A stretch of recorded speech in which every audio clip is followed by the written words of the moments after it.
Hello everyone, एक बार फिर से स्वागत है आप सभी का मेरी एक नई वीडियो में। तो इस वीडियो में मैं वी कॉलर नेक की कटिंग और स्टिचिंग बताऊंगी।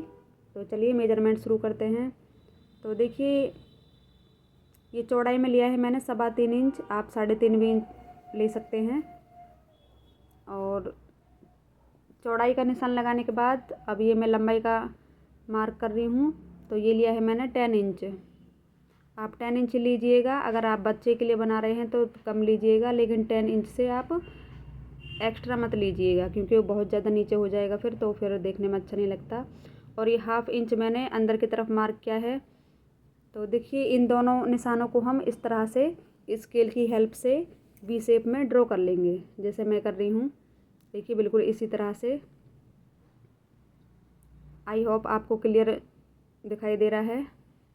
तो देखिए, ये मार्किंग करने के बाद अब हमको इसके ऊपर से सेम ऐसे ही कट कर देना है, जैसे मैं कर रही हूँ, बिल्कुल ऐसे ही।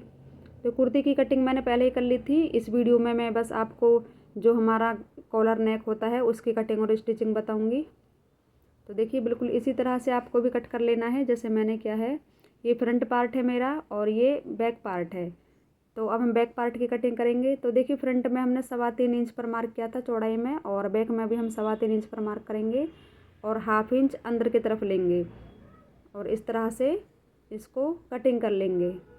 ये 1/2 इंच ही काफ़ी रहता है हमारा कॉलर नेक में, तो आप 1/2 इंच ही लीजिएगा।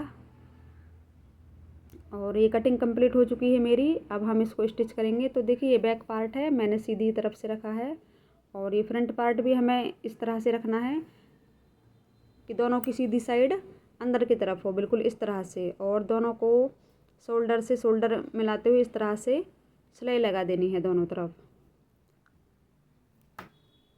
तो देखिए, सिलाई लगा ली है मैंने दोनों शोल्डर्स पर। अब हमें क्या करना है, बिल्कुल बीच सेंटर में से पकड़ना है इसको, इस तरह से बिल्कुल बीच सेंटर में से पकड़िएगा और इस तरह से फोल्ड कर देना है जैसे मैंने किया है। देखिए, इस तरह से फोल्ड करने के बाद अब हमें क्या करना है, एक बार इसको फिर से मेजर करना है। तो देखिए, 2 इंच नीचे की तरफ छोड़ते हुए, ये इंच टेप को 2 इंच नीचे की तरफ करते हुए हमें इसकी मार्किंग करनी है, बिल्कुल इसी तरह से जैसे मैं कर रही हूँ। और यहाँ से इंच टेप को घुमाते हुए, तो देखिए ये आ रहा है 16 इंच, यानी 16 इंच आ रहा है ये इस तरह से पूरा।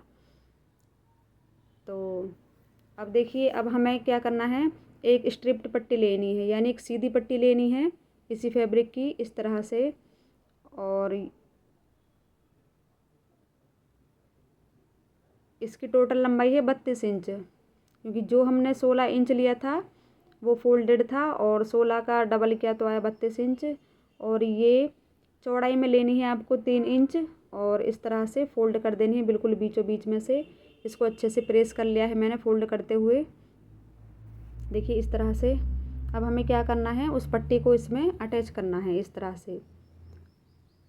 तो देखिए, इधर से ओपन साइड है, हमें इधर से ही इसमें सिलाई लगानी है बिल्कुल इसी तरह से रखते हुए। अब हमें इसमें एक और मार्किंग करनी है 2 इंच पर। तो 2 इंच पर यहाँ पर एक मार्क कर लीजिए आप इस तरह से, और यहाँ से नीचे की तरफ 2 इंच एक्स्ट्रा छोड़ते हुए हमें सिलाई लगानी है इस तरह से रखते हुए, बिल्कुल ऐसे ही 1/2 इंच का मार्जिन छोड़ते हुए हमें बिल्कुल इस तरह से सिलाई लगा देनी है ऐसे यहाँ तक। तो देखिए, सिलाई लगा ली है मैंने, सिलाई कंप्लीट हो चुकी है मेरी। अब हमें क्या करना है, जो हमारे कॉर्नर्स थे उन पर हल्का हल्का कट्स लगा लेना है। इससे क्या होगा, जब हम इसको नीचे की तरफ फोल्ड करेंगे तो ये ईजिली टर्न हो जाएगा नीचे की तरफ इस तरह से। देखिए, ऐसे नीचे को कट्स लगाने के बाद। तो अब हमें क्या करना है, रॉन्ग साइड में इस तरह से टर्न कर देना है। तो देखिए, ये टर्न कर लिया है मैंने। अब टर्न करने के बाद ये देखिए, ये हमें नीचे की तरफ इस तरह से फोल्ड करते हुए ऊपर सिलाई लगा देनी है, टॉप स्टिच यहाँ पर इस तरह से। अब देखिए, सिलाई लगा ली है मैंने इस तरह से यहाँ पर। और अगर आप इसको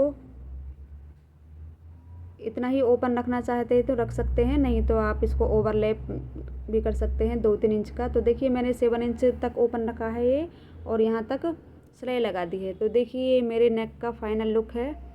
अगर आपको वीडियो पसंद आई हो तो एक लाइक कर देना, और चैनल पर नए हो तो चैनल को प्लीज़ सब्सक्राइब कर लीजिएगा। ये है इसका फाइनल लुक। वीडियो देखने के लिए आप सभी का बहुत बहुत धन्यवाद।